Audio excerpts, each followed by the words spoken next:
Hey guys, Mike Manalo for Geeks of Color, back with Daniel Chong and Nicole Grindle. How are you both doing? Good. I'm ready for a serious conversation. It's definitely ready for a serious conversation. I am a serious journalist. No, I'm kidding. But all things considered, I gushed about this movie the first time that I saw it, and now more people have seen it, and you know what? They're just gushing as much as I am, because you guys just really knocked it out of the park this time. You know, it's you always knock it out of the park, but this time feels very special.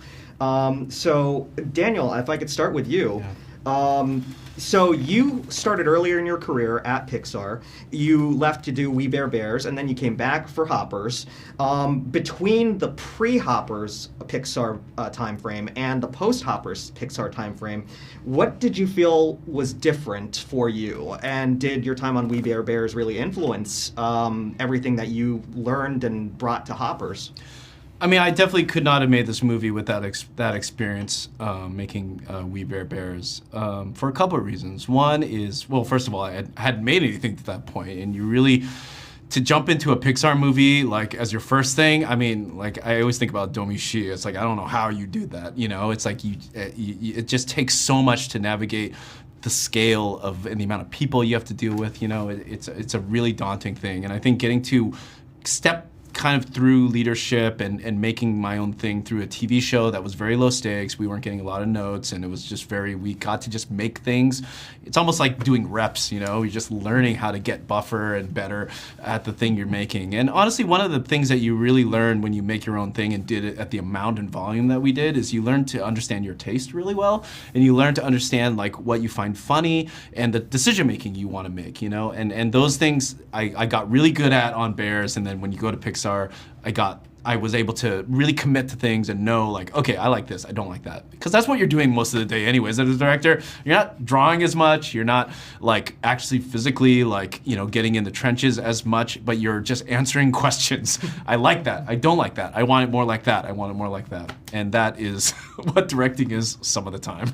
It brought so much confidence to this movie when I saw it, you know, and it's just like, this is a movie that knows exactly what it is, and when it does change things, it's always the best decision, which is one of the things that I love about it so much. You. Nicole, for you, you are one of the most prolific producers, I won't even just say just in Pixar or just in animation, in the industry today, you know? You've made some of the greatest films, I think, of all time, and I don't care if they're animated or not, they are some of the greatest films of all time.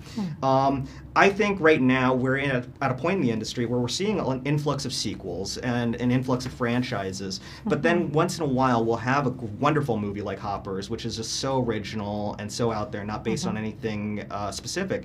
Can you talk about the importance of really fostering and believing in original ideas, especially in this industry today? Oh, absolutely. I think everybody needs to hear stories that are contemporary. And certainly sequels can tell contemporary stories as well. That's something that Pixar's always been committed to. But we need something fresh and new. And I just want to say that working with Daniel has been such an honor. You know, Daniel does have a very strong vision, and he does have a sensibility and a taste that he had to fight for. Because I think, you know, it's easy to, like, for the car to go off the road, you know, especially with a new director.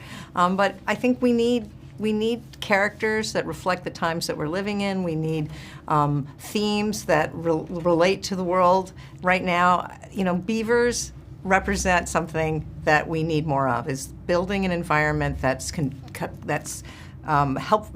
sustains life for others. Sorry. Yeah. Sustains life for others, yeah. Yeah. I think it's your mask.